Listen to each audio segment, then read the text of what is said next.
Well, God bless you one and all. Welcome back to the Bishop's Corner. And of course, my name is Bishop Dr. Herbert N. Scott, the Chief Prelate of the Liberty Old Cathedral of Praise, headquarters right here in the heart of Brooklyn.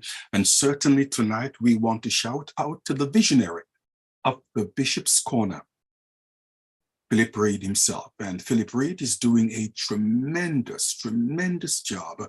And for this, we want to give God praise and thanks. However, before we should go forth tonight, there is a man of God that we should all remember, Charles Stanley. Charles Stanley, and unfortunately passed away sometimes last week. I've been told that he was approximately 90 years of age, preaching for many years. We pray that his soul will indeed rest in peace. And one of the things we understand and we know is this, that whenever death takes a man of God, death really is wasting its time. Why? Because Paul said that the Lord himself will descend from heaven with a shout, and with the voice of an archangel, the dead in Christ will arise first. So no matter what the enemy does, we know that he is wasting his time, and that once again, Charles Stanley will be alive and well. Okay, well, tonight we have a very interesting program, and I just cannot wait to get into it tonight. Okay, the question is, has the idea of a strong woman demasculinized men? My God, what a topic we're dealing with. But before we should begin tonight, let me just make welcome those that are on the panel tonight. We want to thank God for Minister Lakeisha Gordon that's with us. Can we make her feel welcome? Woman of God, certainly.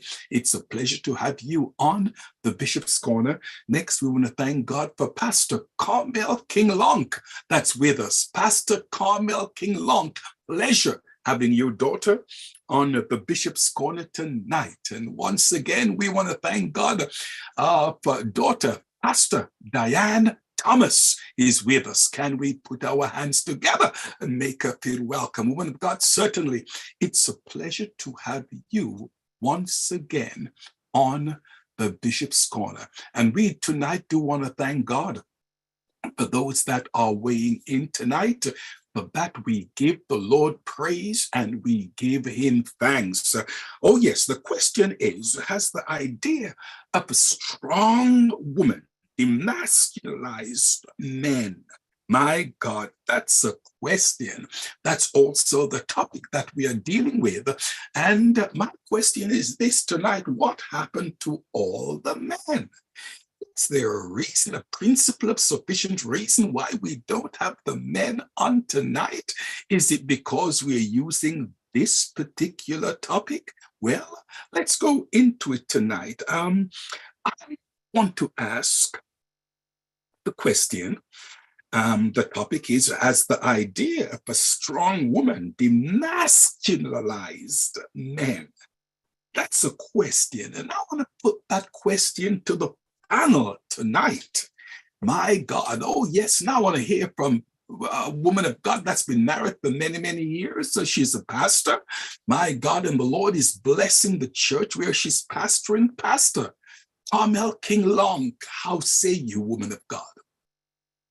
Blessed good evening to one and all. God bless you, Bishop Scott. It's so happy to have you back. We surely did miss you last week. And as we approach this topic with this theme about a strong woman, surely I intend to learn just as much as I share on tonight, because I think I might just be a little bit prejudiced. I might just be a little bit subjective about this topic. And when you think about the demasculinization of men, first you have to look at the word masculinity. And when you think about that word, it's stated as defined as the roles and behaviors, attributes that are considered appropriate for a boy or for a man. Now, has a strong woman demasculized men? Hmm. Uh, when you think about today's society and today's norm and today's culture, it's leaning towards equality. And it seems as if it's even going so far as to really wipe out or clear out gender roles, that neither one has different roles. When you look at the workforce, there are just as many women working or employed as men. And some places, there are even many more women than men employed. So with this, I believe, with the needs, it's going to cause a shift, because now the women have to do what was generally associated with a man. And because of the more women working, I believe that society has shifted and has taken some value onto qualities that were more considered to be feminine, which were like team building, communicating, things that women are more, I wouldn't say better, but it's just more natural to them to communicate, to work together, to share. And these seems to be the things that are driving most companies, whereas qualities that were associated with masculinity would be aggressive, being controlling, being strong, being dominant, self-reliant. So those qualities now pretty much are being pushed aside and giving way to things that tend to be associated more with women. So is that causing the men to be demasculized? I would say yes, because if that's what the criteria is, then yes, I believe men are becoming more better at communicating, more team players, more willing to work together. But we can be sure that there is definitely a difference between men and women. And the Bible for sure is our source in that, and lets us know that men are to be men, and that they are called to lead, and they are called to dominate, and they are called to be strong. So it seems to be a bit of confusion between what society is saying, what's the expectation, and what the Bible is saying. And in that case, we're going to err on the side of the Bible. So I would say strong, godly women do not demasculize men. However, society does. Well, let me ask you a question, and any of you can chime in. Would you say then that women are taking on some of the characteristics that should be for men, that should be demonstrated by men? I would say definitely. I mean, through the fact that many households are led by women, single women, and therefore they have to be aggressive, they have to be strong, they have to go out there and do things that would be normally considered for a man to do. They have to lead their family, they have to instruct them, they have to guide and direct them. So I would say yes, they have to make the tough decisions and tough choices. They don't have a choice. They don't have a choice. And remember, as the scripture says, in the eyes of God, there's neither male or female, correct? God can use either or either. I mean, God can get the message over to a jackass to speak to a Balaam. And if God can do that, certainly God can use virtually whoever he wants to use. So let's put that same question now to Pastor Diane Thomas, woman of God. Has the idea of a strong woman demasculinized men? Very good question, Bishop. And nothing Pastor Carmel King-Lochke said I would disagree with. I think if we go back to Proverbs 31 and zero in on verse 23, what we are seeing is the woman, the virtuous woman, her husband's, what should I say, part of his greatness is the covering of his wife's industriousness and her self-reliance, her ability to be industrious and to be a good entrepreneur as we look on the Proverbs 31 woman. So I would say, if scripture is already telling us that the woman has a right, or the woman can demonstrate all of these qualities, self-reliance and stuff like that, and it is not a reflection of her taking over the man's role, but it becomes a reflection of her complementing who he is, which is what we're seeing here in Proverbs 31, then I would say, I think the issue is women are now taking back their rightful place and not that they're taking over. So if the woman was never allowed to take part in decision making, to be able to own businesses, to be able to decide which direction the household goes in, and be able to take accountability for those decision making process, to be able, as the Proverbs 31 woman, to generate her own income and to manage it. And her husband is not micromanaging to say, oh, well, you know, what you're doing with the money. He understands that she is capable within her own rights. Right. And while she's doing that, she's not doing that to outshine him. The more she shines, it gives him greater glory to sit in the gates with the elders. If we're at a place where we're saying when a woman does all of that, she's taking over the man's role, it meant that we took the power from the woman. At some point, there was a shift, and whether we gave it up or we lost it, we ended up not having that power. So now the feminine movement, or the feminist movement, from my standpoint, is now about giving back that equality to both. The same equality and opportunities that are given to men and boys, we're now saying it should be afforded to our women and our girls. I think where the feminine strength comes in is that we take it gracefully. We do it with such tenderness that we're actually leading without being at the front. We're actually leading without being domineering. We're actually leading without digging in our heels and insisting, I want to have this my own way. So we are the neck leading the head, really, so to speak. So while the head is making all the decision, it really cannot function as it should if the neck is not flexible enough. So I think that's where, so it really requires a retooling, a retraining, and an untraining to know, say, some of the stuff that we had as gender roles, they never should have been in place in the first place. And I'll quickly mention this. I remember years back when I was teaching, I had a class with about 38 boys in it. Jamaica has bigger class sizes than we do here in the States. So this particular group, we had 38 boys, no girls were in it. I used to call it my Calabar or KC group. And I remember when I was teaching health and family life, we were teaching about menstruation. Now, when I went in and put it on the board, a couple of my boys started walking out of the class. So I'm like, so I jumped into my Jamaican mode. Mr. Listen, my youth, go and go sit down and don't get me upset in here this morning. So, because my boys know I can roll with them at their level. So we sat down and we had a discussion. So then one of them asked the question, you know, why are we talking about menstruation? This is so disgusting. I said, because if as a dad, you have your daughter and she is closer to you, or you're the only parent she has, and she enters this time of life, who should she go to? A stranger or to dad? Let's say you're at home with your sister and she gets up and you realize that there's an accident where she's sitting, or your mom.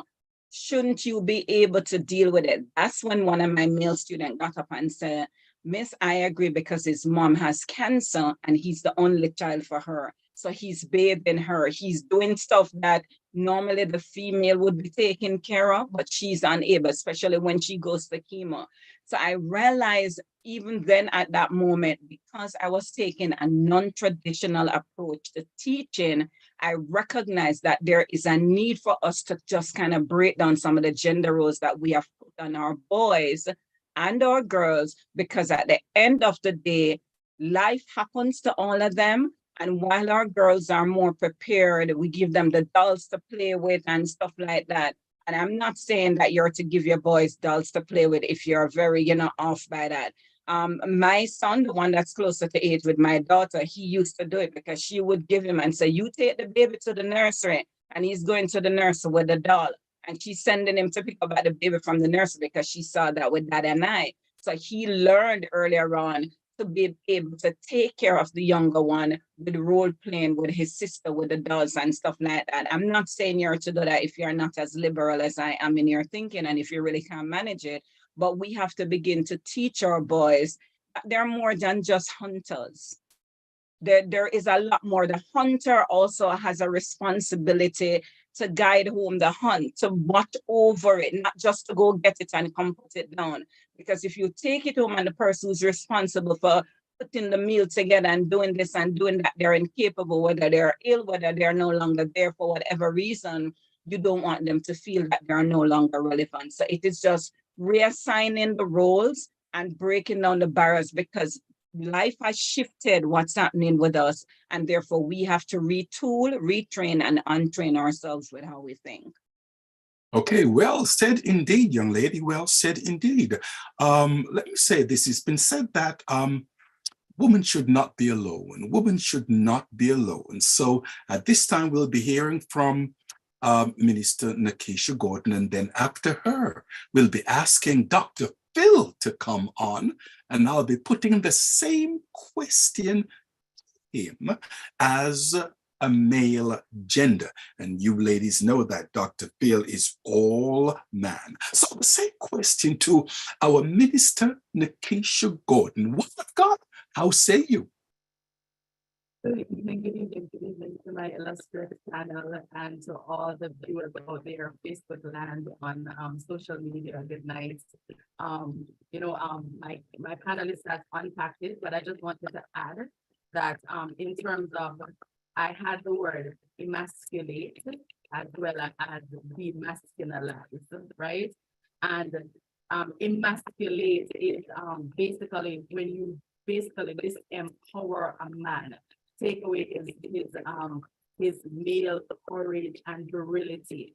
And society has made us as women, majority of women, we are forced to be the strong woman, right? And it comes from a place for some of us from hurt, pain, and therefore we're in a protective mood. So we go into relationships trying to protect ourselves. So we have this misinterpretation of being a strong woman as being domineering, abrasive, disrespectful. So as a result, these are the things that will disempower our men. These are the things that will devalue our men. For example, one of the reasons why I started my PhD in pastoral care and counseling, I've dealt with a lot of pastors, and in their very home, they feel disempowered and emasculated. I had one pastor's wife who would constantly share in front of others, in front of team members, that my husband is not strong, and if he was strong, he would deal with things in a different manner. And as a result, he was always depressed. And therefore, he would do things in a particular way just to please the wife, right? And those things are what disempower men. So we have a lot of times that we're speaking to our men, we're telling them that, hey, you're not acting like a real man, right? Or you're a mama's boy, right? And just because they're not doing the things in the manner in which we want them to. So a lot of us as women, sometimes we are not leadable. And as a result, we are having this abrasive interaction in relationships with men. So it's not just about taking over the masculine role, it's about how we treat with, how we speak to, how we act towards. And what does our men do? They shy away, they hide away, or they become more defensive and combative. So there are two types of women. There are strong women who basically, they haven't been taught well how to deal with the men. So their job, they're trying to do a job, and that job is to help the man to level up, to become the best version of himself. But they're going about it in a way that is not edifying, right? And that is why Titus 2, it brings us to Titus 2, which actually says that the older women should be reverent and model the type of living that a woman or a wife should be, how a wife should be with a man. And she should train the younger women how to love their men, how to keep a good house, right? So it's not something that comes natural to us, or else if we had mastered it, we would need to be trained. So it's something that the church and our family should do, but it's not modeled for us. So that is the woman who genuinely wants to help her husband. I want my husband to win. If my husband wins, I will win. But then I want to correct him all the time. I'm criticizing him all the time. I'm telling him that he's not doing things right. So as a result, that is how I demasculinize him or emasculate him. Then you have the other type of woman who is just destructive, right? And this woman goes about things in so many wrong ways. And that is because of all the hurt and pain. I remember the show with Norbit. I don't know if you remember that show with Norbit. I think it was Respucia was the wife. And she was so domineering and abrasive. And this man just shrunk and become meek and timid. So when you see a man who is not happy, I read Ecclesiastes 25. Everybody go and read Ecclesiastes 25. And I recognize some of these traits that we have been dealing with it with. And it pained my heart when I read it. The type of women some of us can be and how we can treat our men in our lives. Not only our husbands, but our boyfriends and also our sons. So it's time for us to learn how to treat with men differently, and we will also receive better from our men. So sometimes our men don't want to help us, and it's because we have been acting as if we don't need them or we don't need the help. God bless you. Well said indeed, young lady. So in actuality, you're saying that there are certain things that needs to be modeled, that people can definitely see. Okay, now before Dr. Phil should come in, let me ask you ladies a question. Are women more emotionally stronger than men? In the sense that a woman's life expectancy is much more than a man's. They handle pain, they said, better than men. All right, they are emotionally stronger, so they say. So since we have you ladies now, okay, let me ask you that question. Would you say that women are emotionally stronger than men? How say you, ladies? I think for that, Bishop, my take on that would be, I think we have trained our girls and our ladies to show. We have given them outlets. So we teach them not to hide all of that on the inside, but to show it and to talk about it. We have taught our girls that, listen, when you're able to connect emotionally, it shows that you're strong. It shows that, you're understanding. But we teach our boys, some of us, that the less emotion you show, the stronger you become. So that side of him that allows him to deal with his stress, that allows him to say, listen, this is more than I can handle, to ask for help. So of course they're gonna die younger because we are able to cry to each other and ask for help. If a woman gets on the internet now and starts a Facebook Live and she's crying about needing help and feeling hurt, there are a lot of people there and say, you're very strong. Thank you for coming out and saying it. When a man does it, then we're like, oh, he's so weak. I would never come out to everybody to cry like that. You can't find somebody to talk to. So I think, as I said again, it's the untraining and the retooling to let our men know that, listen, it is okay. So when our boys fall, we don't say, oh, I'm better, I'm their soldier. We kiss his boo-boo like we do with the girls when they fall too. And we hug them up and you say to them, listen, let's try it again. We are just as tender because we want our men to know that it is okay if it becomes obvious that you're not managing. And if we provide them with that outlet that is less judgmental and more of that support, I think we may actually find that the hearts will be a little bit stronger and we'll have them sticking around way much longer. Okay, stronger heart and sticking around longer. I like it. And it rhymes. Stronger, longer. Ooh, yes, that's a message there, Dr. Phil. Stronger, longer. Okay, let's hear from Pastor Carmel King-Lochke, woman of God. How say you? I believe that when you think about emotional strength, I would say yes, women are emotionally stronger because they display their emotions.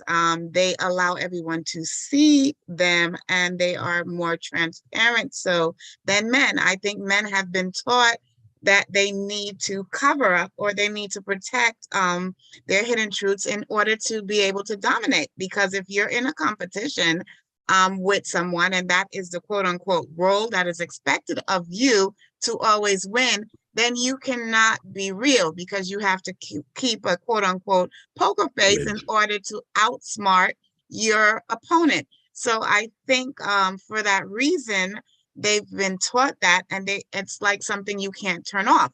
It's not like a TV where I can put you on and off. It's something that you end up adopting throughout your life, even when it's unnecessary, because your wife is not your opponent, your friends are not your opponent, but then you take it into those relationships and roles and as well. But I do think it does have a drawback as well, because women tend to be more emotionally led and driven.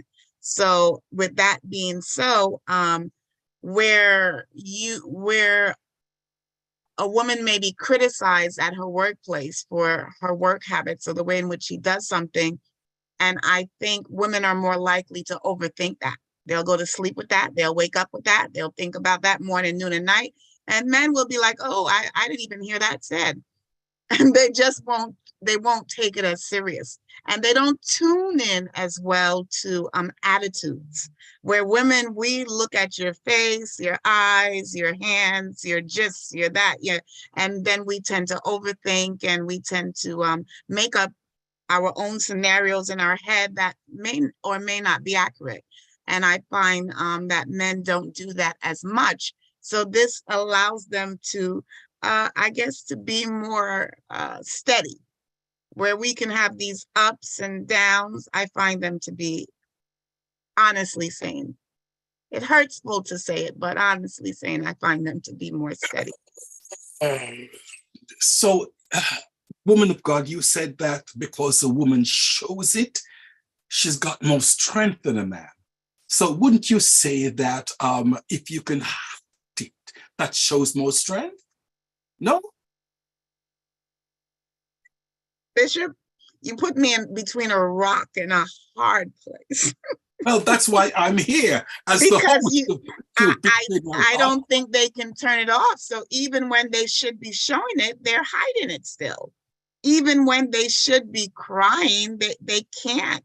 Even when they should open up and communicate, it's impossible because you're so used to hiding it.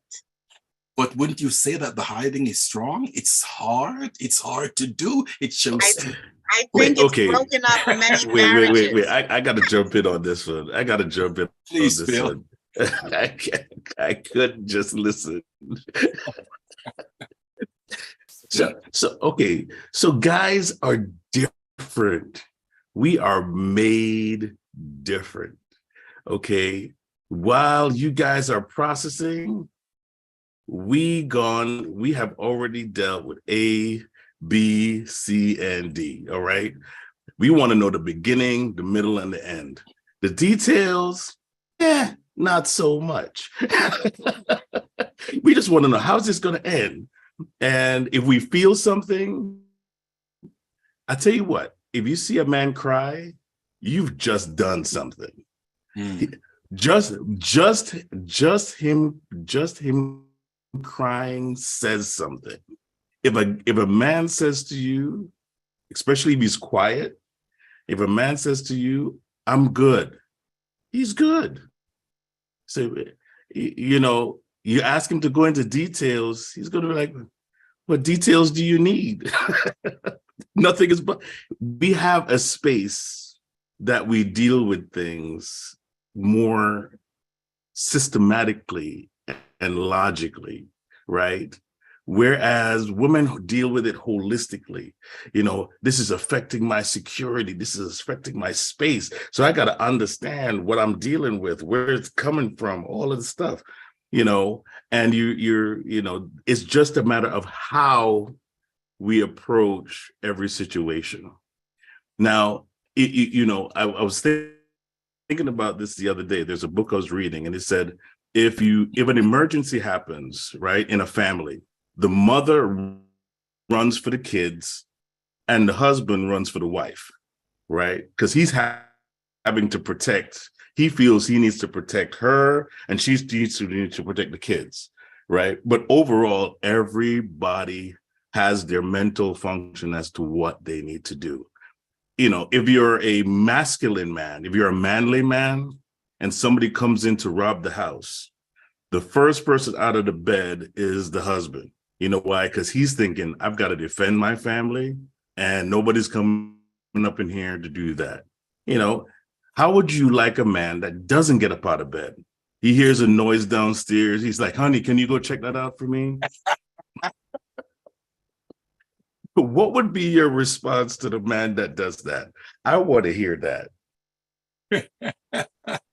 I just like to chime in as well.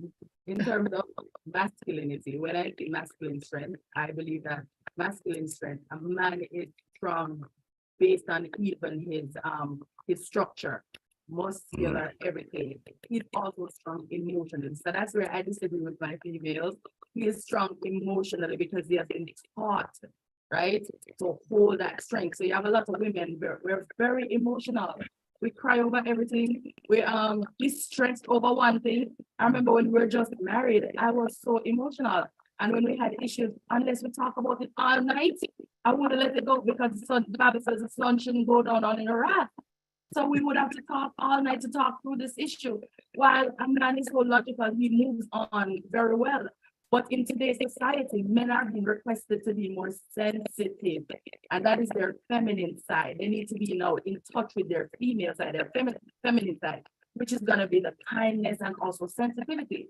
But then it is also because men are being grown by mostly women, and in our schools, they're taught by mostly women. So they are being told, you cannot be so aggressive, right? Then you're not supposed to cry. This, that. So as a result, it's like there is like a fight, a balancing act for men. But men are usually emotionally strong individuals. And that is why they don't break down as easily as women. And that is why they can be our protectors. And it's so hard for us to also see our men cry because they're usually so strong and they're so fortified. So, woman of God, you mentioned about a man's feminine side. Okay, let me ask you all a question then. How should the church deal with androgynous people? People who show they're a woman, they're a man. You see men crying. How should the church deal with people like those? When you have a deacon, okay, a deacon who's supposed to be strong, okay, showing his feminine side. How should the church deal with people like those? No, it's serious. Give him facial tissue so he can cry, Bishop. Excuse me, daughter? Give him facial tissue and let him cry. It's okay. Jesus wept. So let him cry. Dr. Phil, if I may answer the question that you asked. If my husband asks me to go downstairs, I'm going. And I think it's different for me because I was brought up in a household where my mom was like that. My mom was the only girl with 10 brothers. So she is a force to be reckoned with. We were always brought up like that. So the truth is, if there's a noise downstairs, we probably will both end up going down there because I'm not afraid to be the protector as well.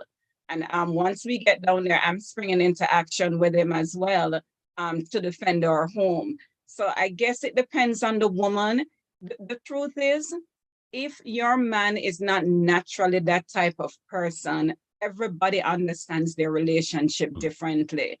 It is okay if you're the one who runs for the AK-47 first and he's behind the door with a hammer.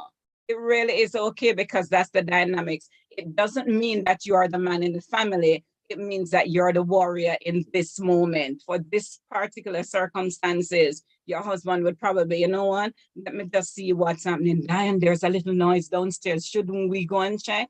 So it's okay. It's how much you're able to balance that with understanding that, yes, you want him to be protected, but if he's not naturally that kind of person, you knew that from day one when you were getting married, and it is okay. That's just my view on it. Well, as you mentioned that, Dr. Phil, let me also add this, that it also depends on how a person was growing up. Okay, example with me. My father died when I was just 5 years of age. And at the age of 7, instead of being outside playing with kids my own age, I was in the house painting the house, which 7-year-old boy, is inside mother's house painting.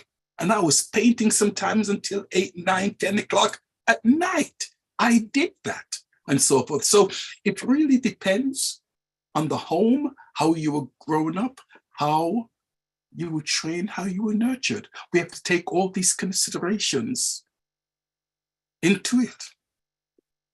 Yes, Bishop. Now, yes, since I've got your attention, I think Bishop, spending almost 40 minutes on the introduction, let's go on to question number 1. Can we please? Because time really is of the essence. Okay, the question is, what is entailed in being a strong woman? Now, since we have all the women that's on the line tonight, let me put that question to Dr. Phil. Dr. Phil, sir. Okay, what is entailed in being a strong woman? Bishop, it really depends on how you want to define strong, right? I mean, is she going to be a weightlifter to be strong, or is she going to, do construction work to prove how strong she is? Is it intellectually? She wants to go to school, get a doctorate, 2 doctorates, and a master's or something. How does she measure strength, right? If she grew up in a house with guys, and she, like you said, it's how you're growing up, and she knows that's how she knows how to operate. When she gets into a relationship, she's going to deal with that person the way she knows how to deal with guys, okay, and vice versa, and so strength is really in the mind. How do you want to be perceived as strong, right? Is being domineering? If you've had a mother that has proven her strength by dominating her husband, you're so stupid. Why are you doing this? Right?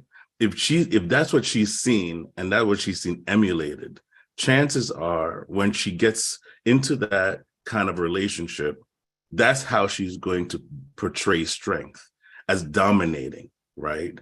Even in friendships, people who are like that, even in friendships, they do the same thing.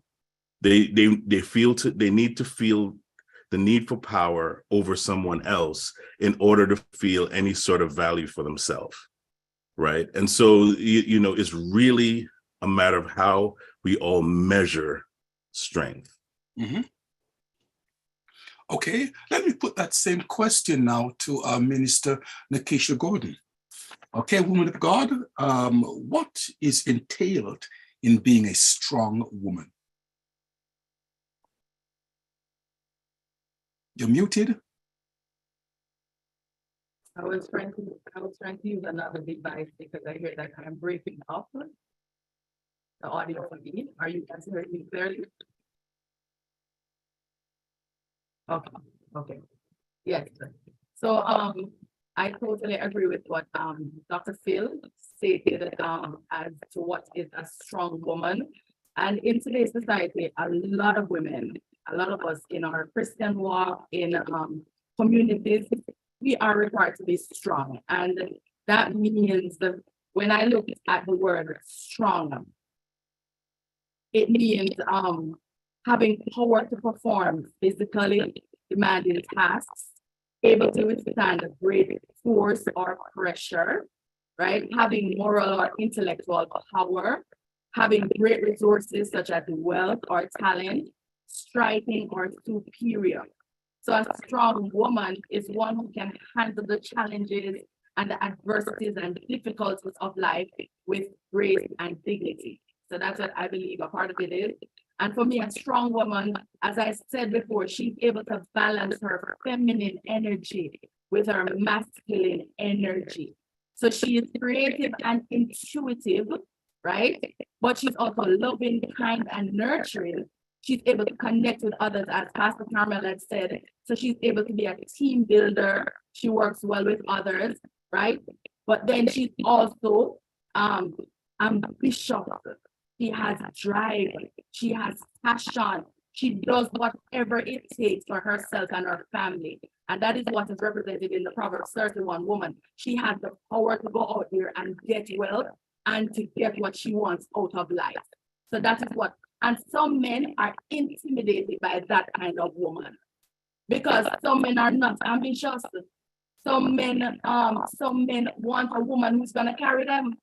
They want to be at home and eating and cooking up their food and driving the woman's car and not working, right? But they want to be respected. Some of them want to live as roommates. They don't want to date the woman. They want the fruits, right? Without the work and the labor. And as a result, it's hard for them to be with that kind of woman who is ambitious, right? So the Bible says that a woman, she's clothed in strength, right? Strength and dignity are her clothing. So I believe that the strong woman, she can put on her strength and she can take it off. She knows when to put it down. So as Dr. Phil said, you know, if you're gonna nag, a strong woman knows when to talk and when to shut up. She knows when to be quiet, right? A strong woman knows how to act and when to act. A strong woman knows that she's not gonna display her husband's weaknesses to outsiders. She's gonna keep it in her bosom, right? So a strong woman knows she has self-control. So that's why the Bible says in Proverbs 31 that her husband safely trusts in her. Amen. Because she has that strength and that confidence, and she is discreet, as Titus 2 said. She is a discreet woman. So even though she has all of these strengths, she can carry the household, but she knows when to step back and allow the man to lead it. She has that strength and that fortitude to know when to stop, when to allow him to lead, right? So it's like the tongue. The tongue is so powerful that the horse is led by his tongue. And that is it with a strong woman. She can be very outspoken. She can speak in such a way that she's not knowing anybody. It's okay at work. They don't live with you. They don't have to like you. They're not going home with you. But with your husband or your boyfriend, that's a different kettle of fish. They need to like you at the end of the day. So you have to know, see how you're going to treat with them, how you're going to deal with them. A strong woman also has wisdom. There's a story in the Bible about, I think it was Jael, when there was the war. And how she fought was with her feminine strength. When the enemy came and he was hiding from the war, right? The Bible says that she called him and said, hey, come over here, come and hide out, right? And when he went to hide, he said, give me some water. He was so bossy, commanding her, give me some water. But she knew if she gave him some warm milk, he would fall asleep and rest. And she gave him the warm milk and she covered him, right? So she was using her feminine wisdom. And when she covered him, the Bible says she went for a long 10 nail and an hammer. And that is what she used to kill that enemy. So sometimes we have to know how to use our feminine wisdom and strength. You understand? We cannot be like the men in everything. We have to know how to be feminine, how to have that softness, right? And guess what? A lot of men are attracted to that femininity. And that is our strength and that is our power. That is your strength, and that definitely is your power. Now, listen, a strong woman does speak her mind, definitely speaks her mind. So now let me hear Pastor Diane Thomas speak her mind. Woman of God, how say you? I would say a strong woman knows how to lend her strength without losing her identity. Ooh. She knows how to lend. So it's like you're working as part of a team. You're giving your idea, the team is succeeding, but at the end of the day, you don't feel any less because you're not the face of the team. So your manager or the CEO for the company, they are the person that everybody sees and, let's say we're looking at, I think it's PNN. I just saw PNN is doing so well and whatever, but at the end of the day, PNN is not doing well just simply because of Dr. Phil. It is doing well because I gave an idea that the company was able to implement and it turned around sales and profits and everything like that. But I am okay with the fact that Dr. Phil is the face of the company and he's able to be the one that they're seeing. So I'm lending my strength to building the company without losing my identity as an idea generator, as an idea giver. Another thing for a strong woman is that she knows how to create a need for the people in her life. And let's say that you're independent, you have the house and the car, you have a high-paying job, and you meet a man, so it's not necessarily that you're looking for financial stability for him. Look on other areas of your life emotionally that you could really use some support in, and you are going to make yourself vacant from being in charge of that area and allow the man to fulfill that need. And even when he's not quite doing it, so when you allow the man to lead, you don't become his teacher, you become his consultant. Every now and again, you might cringe because you're like, oh my God, that's not the best decision. But you are supporting from a loving angle rather than every minute you're correcting, because you're not trying to make a clone of yourself by empowering your man or your boys. So it's not just some relationships with our partners, it's also for how we empower our sons and the males that we're associated with. So it's understanding that if I've created a need, I'm allowing you to take care of this need. It means that you have to now step back from it. Because I think I jokingly said this to somebody the other day. I am not a damsel in distress. The male who steps into my life, I don't need to be rescued. Trust me when I tell you, I've been rescued. I know what I'm about.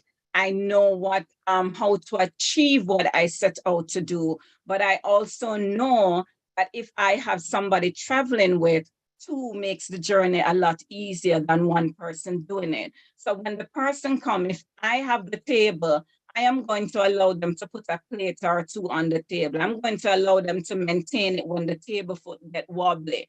I'm going to allow them to reapply the varnish, because though I own the table, the person brings value to the table, that it just means one less task for me to do so I can focus on the table. So it's understanding that though you're strong, you have to allow room in your life for other people to be able to support you and not try to do it alone.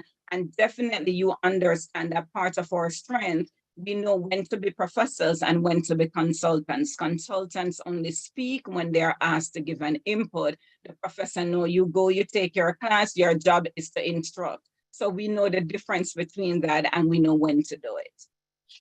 Okay, I hear you well. It's also been said that a strong woman is not afraid to share ideas, thoughts, regardless of what others think. So I'm going to ask this time Pastor Carmel King-Lochke to share her thoughts and ideas to us. Please, woman of God. Well, I would say that Pastor Diane and Minister Nakisha, they have pretty much shared what is to be said. So if I was to add anything, one thing I don't like is when you have a box and you try to place everyone in that box, because I think it creates a crisis in people's identity of what they are quote unquote expected to be. So within the title of a strong woman, when I think about strong, I think about powerful, I think about someone who is great. And the word that I think of the most is dynamic. When someone is dynamic, that means they are who they are. and they do it well. You're able to multitask, you're able to adapt and adjust to the situation and the circumstances, whatever you're facing. I don't think any two people are the same. Even when you look at twins, they are different. When you look at nature versus nurture as the gender roles, I would say that really and truly, it's about nurture. We mold people into what we want to be. And that's why when people become around 20-something years old, they go through this crisis. And that's why, unfortunately, men have this midlife crisis around 40 years old. Because all of a sudden they come into realization of what they missed out on because they were so busy adapting to what was set, the mold that was placed upon them, that now they want to be who they really are.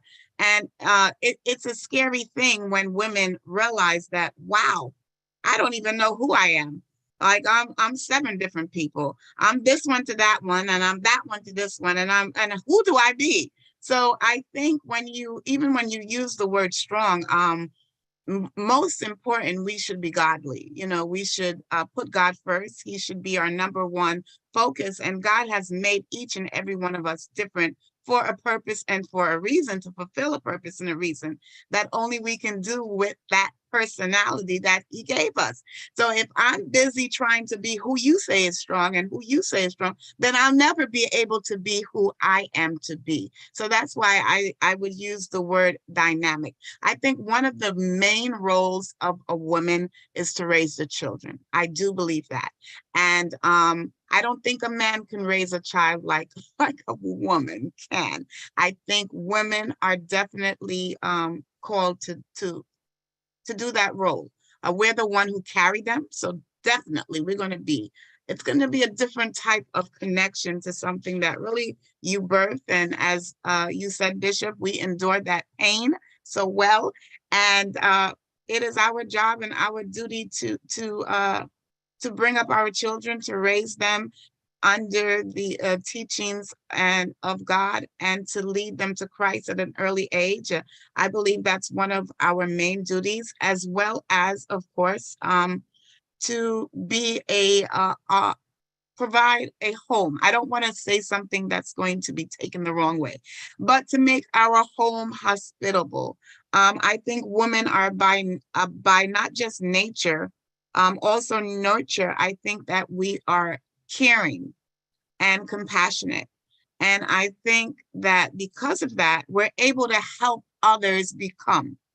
So I think a role of a woman is to be a nurturer, to help others become who they are, because we're just good at it. And we're concerned about the welfare of others because of our nature. I think sometimes when people think about the proverbial strong, it comes across as, for lack of a better word, catty, competitive, where women are in relationships that tend to be a lot of jealousy and envy because everyone wants to be at the top. When really and truly, if we all be ourselves, then we'll all be able to fit. And we all be acceptant of each other in whatever way we're made. Some people are more introverted. Some people are more, able to express themselves verbally and more comfortable doing so. Some people are just more creative. Some people are not. So I just think that there's no label on it. But I think a strong woman is one who is dynamic. And of course, one, if you have children, or even if you don't, I think we're just good at just raising up the children, whether it's our nieces, our nephews, the neighbor's child, whomever. We just have a draw to help children become who they should be. I'm going to stop there. No more trouble. Well said indeed, woman of God. Dr. Phil, would you like to add anything before I ask the question, sir? Bishop, you must have been reading my face. No, what I wanted to say with that is that roles are important. It's just like when you go to a job and you want to know what's in your job description, right? What are you expecting of me in doing this job? And I think that having roles really helps people have a better relationship, right? If you're going to walk together with somebody, you ever tried doing a three-legged race, right? You have to coordinate with each other in order to run that race. And so roles are important for us to know what role does this person play in this. If you are a bishop, you have a certain role you have to play. You know, if you're a deacon, if you're an evangelist, it is this job description that's attached to your role or to your title. I think husband and wife should have a general role. Okay, as my husband, here's what I expect of you. As my wife, here's what I expect of you. Right? It's not a matter of being a perfect person, but just having a baseline to run on to say, at least I know my wife is expecting this, or my husband expecting this. And I think everybody comes to the table with something different. The moment you say to someone, well, this is my husband, it's an image of authority in someone's mind. And it's an image of something else to another person's mind, of an abuser, of somebody who is controlling, right? So it doesn't mean the same thing to everyone. Just like you say the term father, father doesn't mean the same thing to everybody, because some people never had a father. They didn't know what that means or experienced it. Some people's fathers took advantage of them. So that's their definition of fatherhood. And then so you have the father that's been there and then been supportive and done the best that he can. And that's what some of us have experienced as fathers. And the same thing goes for mothers. Not everybody had a good experience with their mother, right? So when you use the terminology mother, you know, there is the expectation of what a mother should be, and there's the reality of what somebody experienced. So, you know, all of these things I believe make play, but I believe that in order to be successful in anything, roles have to be defined. Roles have to be defined, and I do concur with that, man of God. Let me ask a general question here. Which gender would you ladies say is more jealous, men or women? And does that weaken that particular gender? Now, be honest with me.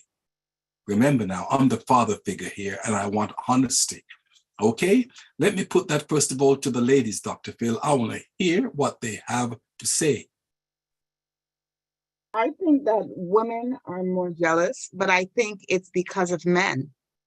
I think the men have made the women to be competitive because they are the ones who are picking and choosing and deciding next, maybe so. So they have, because of their attitudes towards the characteristics, the outside appearances of a woman, have made women to become jealous over one another.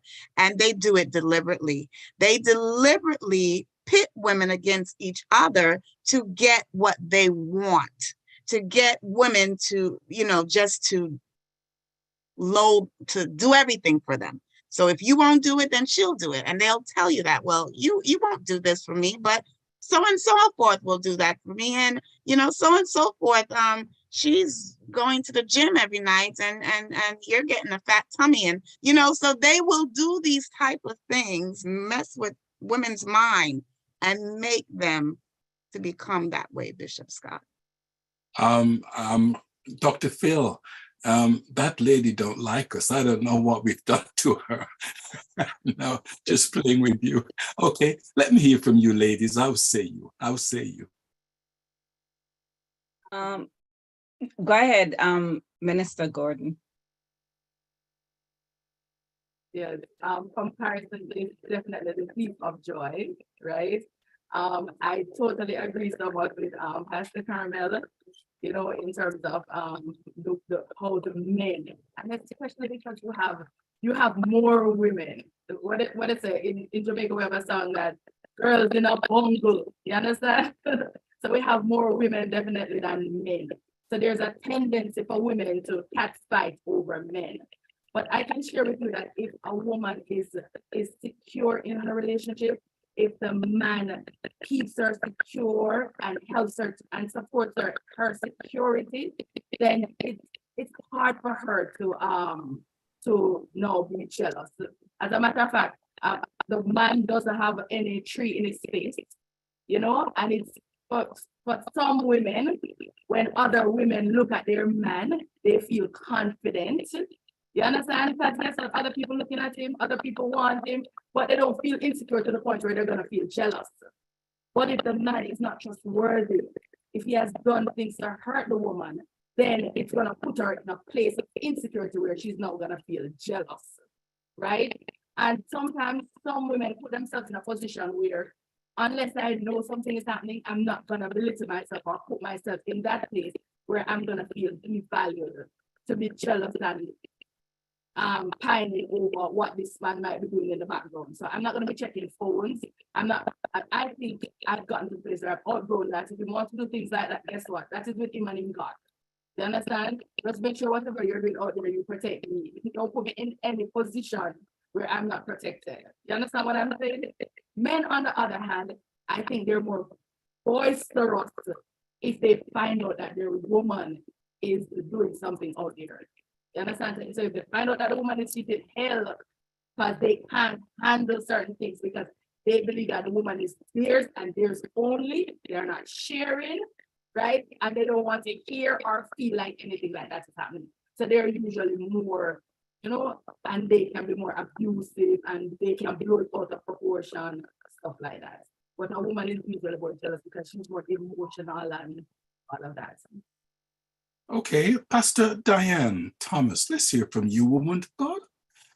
I think there's a split, Bishop, and I'll tell you why. One of the definitions for jealousy is to be vigilant in guarding a possession. Men are low-key jealous when it comes down to that. A man will laugh and talk and pretend that he's okay, but he's watching out of his side eye. We call it the bombastic side eye. It don't really matter. So the politeness means nothing. For women, some of us, not all of us, because I'm low-key jealous. I'm very nice with it, cute with it. I think a little jealousy is quite healthy as well. It will keep my partner on his toes to know that though I'm laughing and smiling, it is possible that when we get home, I may have an opinion or two about an interaction that you had. It also means that I too have the bombastic side eye. So though I'm laughing and talking, I'm paying attention. So I think it's a healthy exchange for the person to know that, listen, we might be married 6 or 10 years or whatever the case is, but girl, I don't want to say anybody near what belongs to me. So that feeling of him still feeling that he wants you and he owns you, and as not owned in a negative way, it is also good and healthy. But I do think that men, I would say they're low-key jealous, while the women, in most instances or in some, we're more likely to show it up front. The man might not so readily because he doesn't want to seem as if he's insecure, but the questions and certain things from his mannerism will tell you that he feels jealous. But I have no intention of giving up my jealousy though, Bishop, because I actually think it's healthy and I like it. Okay, let me ask this question. Does jealousy have anything to do with a woman's strength? Does it make her weaker or does it make her stronger? And after that, we'll be hearing from Dr. Phil because I know that he's got something to say. Ladies, I guess it depends on how it is displayed. When displayed in a healthy way, like we use it to say, well, you're guarding what is yours. Your husband knows that, listen, I'm like, no, you look so fine this morning. So nobody didn't give you a compliment. So what was that person talking to you about? When displayed from that angle where it is more for admirational purposes, I am sure that it shows a strength, it shows interest, and it also shows restraint. And also, if you can definitely see somebody hitting on your partner or significant other, or your husband, because some women don't want a man until somebody else clean him up. Yeah. Some women, no, it's true. They don't want him until somebody else clean him up. Then, and some women, they want a man depending on how fierce they think the woman is. If you're a woman at a certain level, then they're like, no, if she sees something in him, then something must be there. So even though they're looking, he's well clean, well snatched, well put together, he's not their type, but they'll be interested only because it's you and you carry a certain energy about it. So they're thinking there must be something there.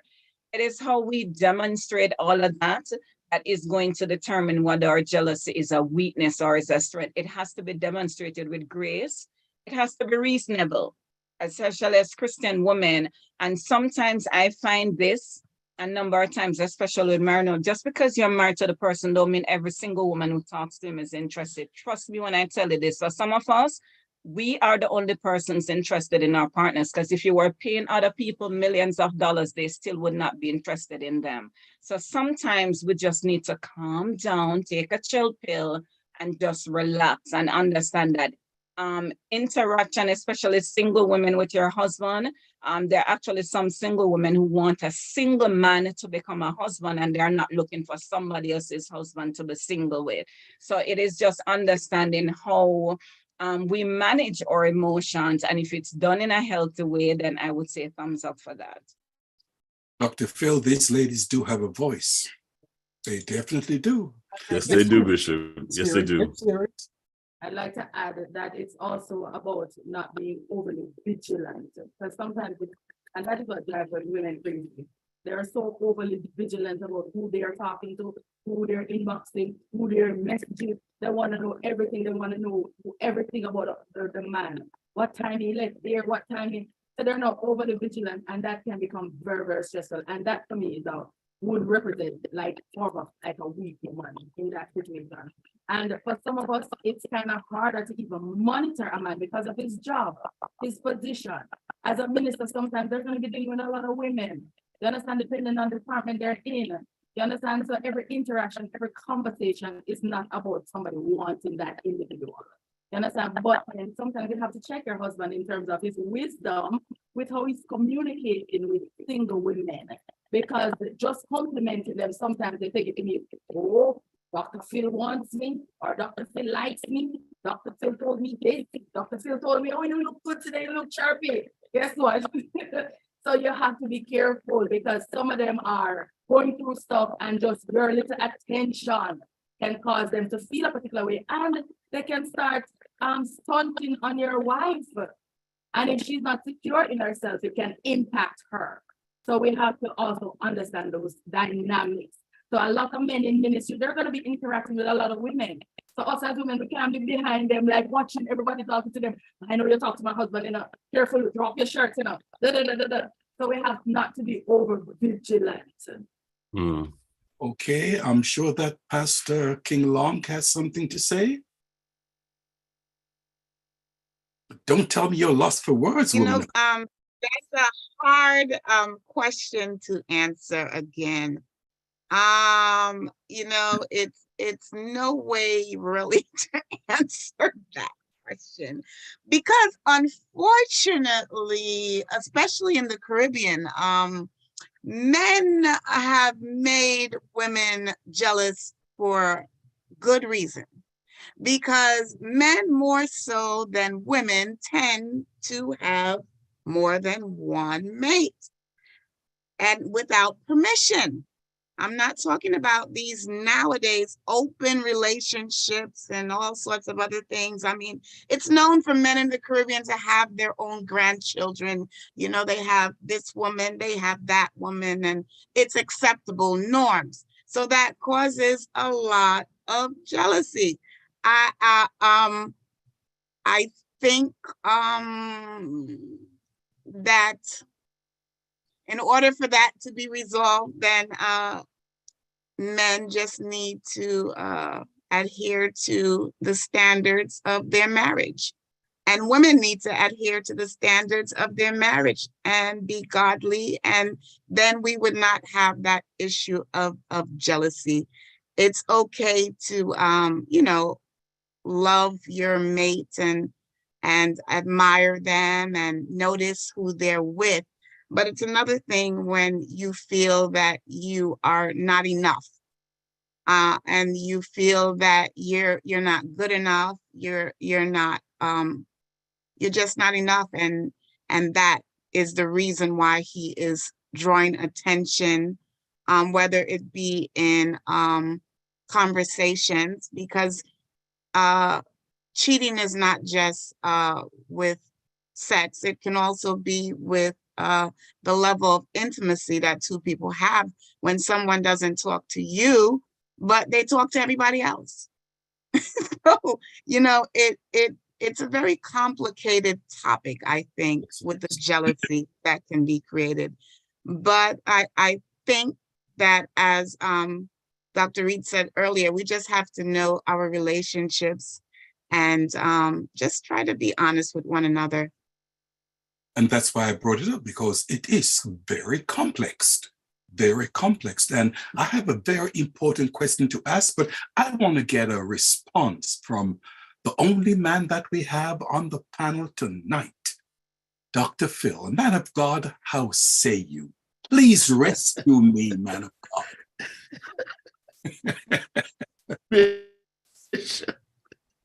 Truth be told, Cain killed Abel because of jealousy, right? So jealousy, I would say, plus jealousy by itself can be harmless, but jealousy plus insecurity can be dangerous.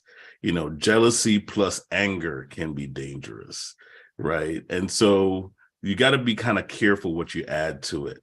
Speculation, imagination, right? Stick to reality, okay? If something is going on and you don't know what the whole thing is, inquire, ask a question or two, okay? Do your own investigation or whatever, but don't.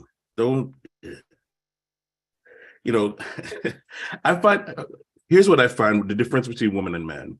A man will get jealous because of what he sees. A woman would get jealous because of what she perceives, right? She sees something and she perceives this is what's going on, right? And then she breaks out the warrior princess, outfit, and that's it. A guy would be more speculative. He's like, okay, all right. If a guy approaches his wife and they're talking, all right, they're talking. If the guy reaches over and touches his wife's shoulder, he's like, okay, all right, dude, no shoulder touching, no head touching, okay, no below the waist touching. In fact, no touching, period. You hold my hands, you hold my wife's hand too long, dude, that's too long, all right? Hands off. Okay, so we watch for certain things, we will say certain things, and if it crosses a certain border, see, it's called guy code. Guy code, we have a man code thing where, this is my wife. Hello, right? We know how to approach that. A guy crosses that line and starts hugging up on somebody else's wife. He knows he's about to get knocked out, okay? Or he's about to get a shot across the bow, like, sir, this is my wife, And if a man has to repeat, this is my wife 3 times, the 4th time is not going to be that nice, right? He's going to make sure you understand that this is his wife. You need to, do your thing, right? So, but I think women and jealousy work differently. And I want to add something to that. Please. I think women are hard on each other.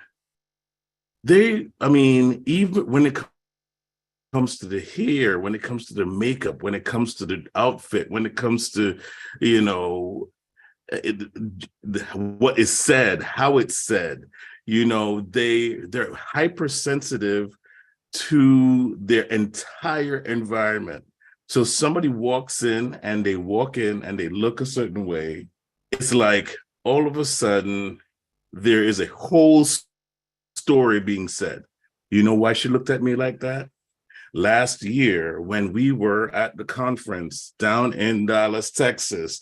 You know, we were having a conversation and she didn't like what I said. So therefore, you know, now she doesn't even talk to me because she just walked past me.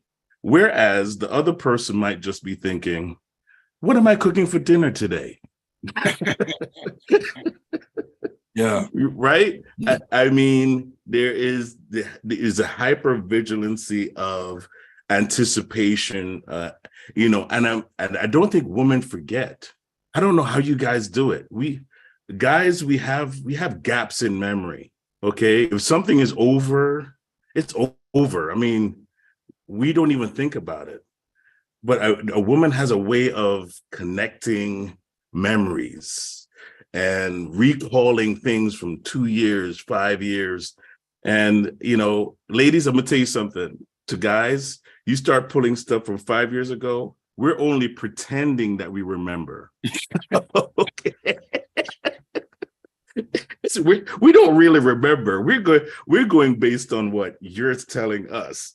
Okay. But chances are we have detached ourselves from the situation 100%. So that's my comment, Bishop. Thank you, Phil. Thank you. Now, hear me. I want to ask a very important question, because question number one, listen, I went to town on all these questions. Now, hear me. Ladies, I believe that you three ladies are very strong. I honestly believe that you have to be.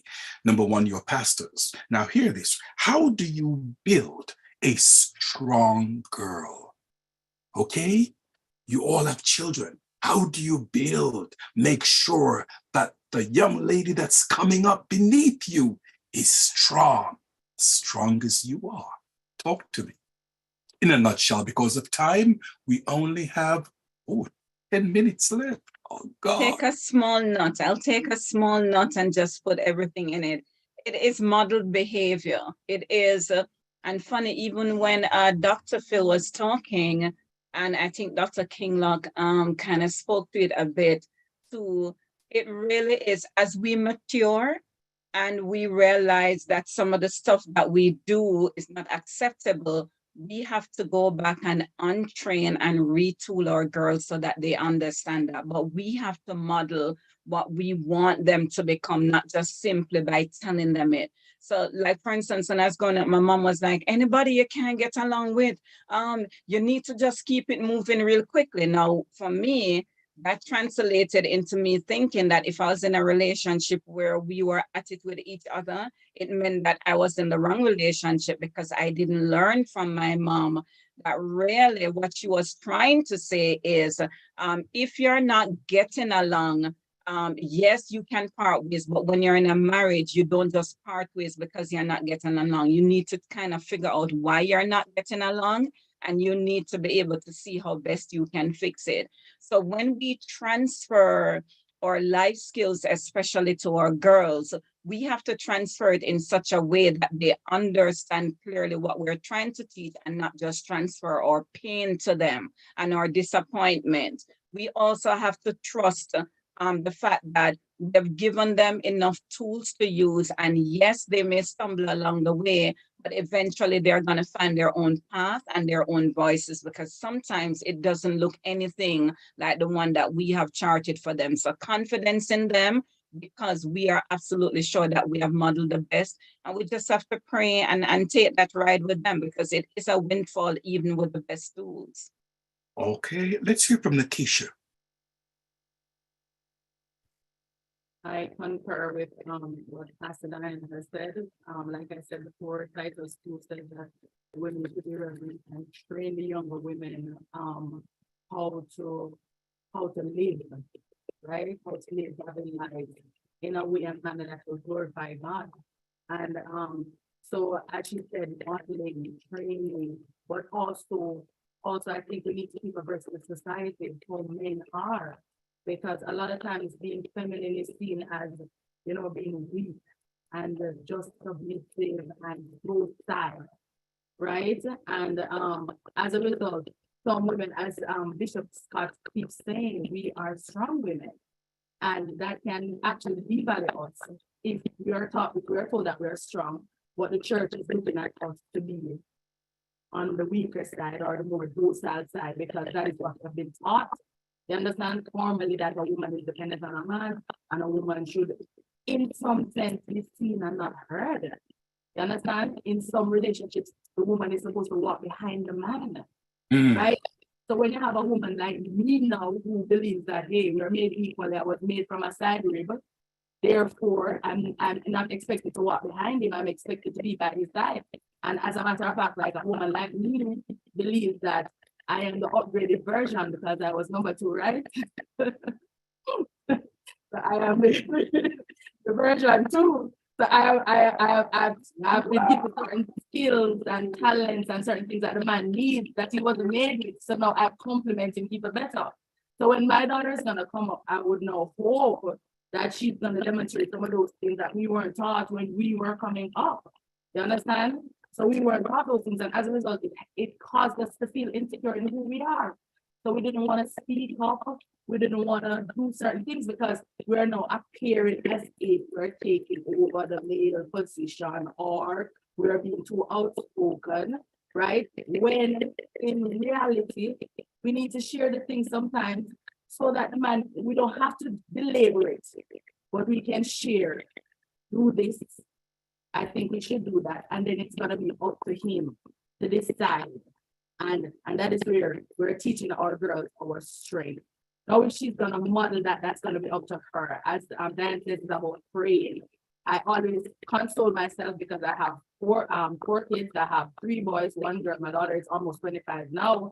You understand? So I'm hoping that she will demonstrate some of the things that she has been taught. But I just console myself when I look at Pastor Bishop TDJ, and I know him and his wife modeled certain behaviors, but yet still their daughters just didn't follow suit with what they had modeled, right? Because children are gonna live their own lives. They're gonna make their mistakes, and there's no wonder the Bible talks about the prodigal son, that they will do their things, but hopefully we have trained them up in the way they should go. Yes. So that when they're older, they will come back to it. You understand? And in some sense, some are not going to depart, but some will depart and some will come back. So it's about modeling, it's about reinforcing. And when we learn things that we still make the mistake, go and ask them forgiveness and say, I taught you these things wrongly, but this is it. Because there are a lot of things that I can say my mother never necessarily modeled. You understand? But I've come to learn some of them. And I've heard my mother apologize over and over. I'm sorry, I did this. I taught you this, but you did wrong. So we shouldn't feel too big to apologize to them for the things or the mistakes that we made. I wish pastors would also go up sometimes and apologize for wrong teaching that they taught us. Oh, and my mother is underlined, so you know, I put her on the spot. Amen. Okay, we only have 5 minutes left, and there's another question I want to ask, but let's hear from Pastor Carmel King-Lochke. Woman of God, how say you? Well, I think Pastor Diane and Minister Nikisha have said it all. There's nothing more to add. When you're growing a godly girl, I mean, a strong girl, I would say the most important thing is to be what you want her to become, because people are more likely to be what they see rather than what they are told. Very nice. Well put indeed. Dr. Phil, would you like to add anything before I ask the last question? I plead the fifth, Bishop. I plead the fifth. Let me ask you a simple question. We have a female vice president. A female vice president. How do you see her? Dr. Phil, do you see her as being strong? How would you see her, honestly?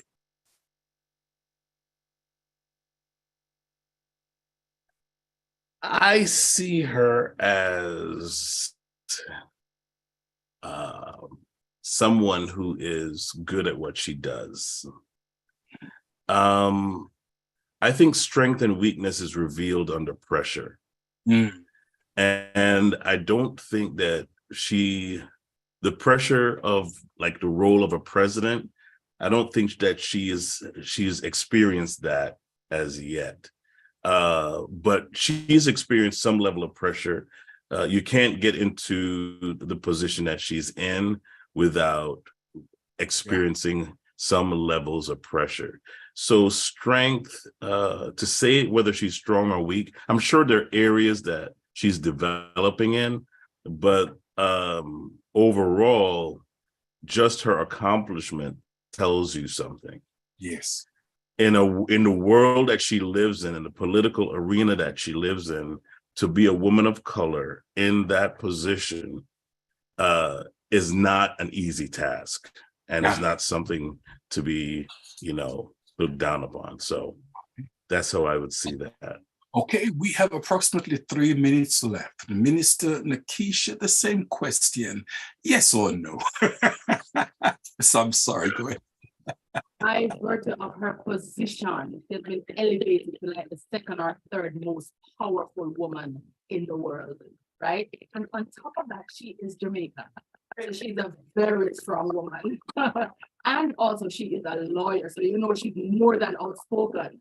She might not have been given certain platforms. As a matter of fact, she has been criticized for her strength in the past, even how she has handled cases, stuff like that. So, that's a little from me. Okay. Pastor Carmel King-Lochke, woman of God, how say you concerning the VP? Yes, yes, and yes again. Very strong.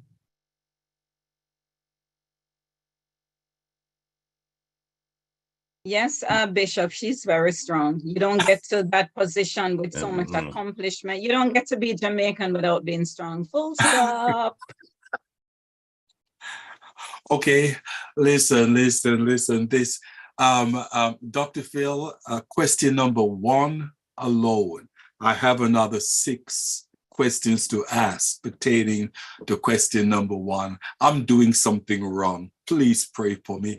Listen, just want to thank God tonight for Pastor Diane Thomas. Just want to thank God for Pastor Nakisha Gordon, Pastor Carmel King-Lochke, and also Dr. Phil. Okay, we have 1 minute to go. What should we take away from tonight's conversation? You have 10 seconds each person. Pastor Diane, what should we take away? A strong woman is able to lend her strength without losing her identity. Ooh. Pastor Mr. Nakisha Gordon, what should we take away? A strong woman balances her feminine guidance and her masculine side with grace, finesse, charm, and dignity. And she loves the Lord. Wow. Okay, Pastor King-Lochke, woman of God, what should we take away? A strong woman is one in which others want to become like. Others want to become. Thank you very much. Okay, Dr. Phil, the last word, sir. Strength is measured through grace. Strength is measured through grace. Well, listen, this is Bishop Scott saying, listen, it was indeed a pleasure. Amen, to have you all on the Bishop's Corner. Listen, time is certainly of the essence, and it's time to say good night. So this is Bishop Scott, and also thanking God for Dr. Phil and everything that was said and done tonight. Listen, let's go forward as strong men and women, and let's continue to give the devil hell. God bless you. See you next week, same time on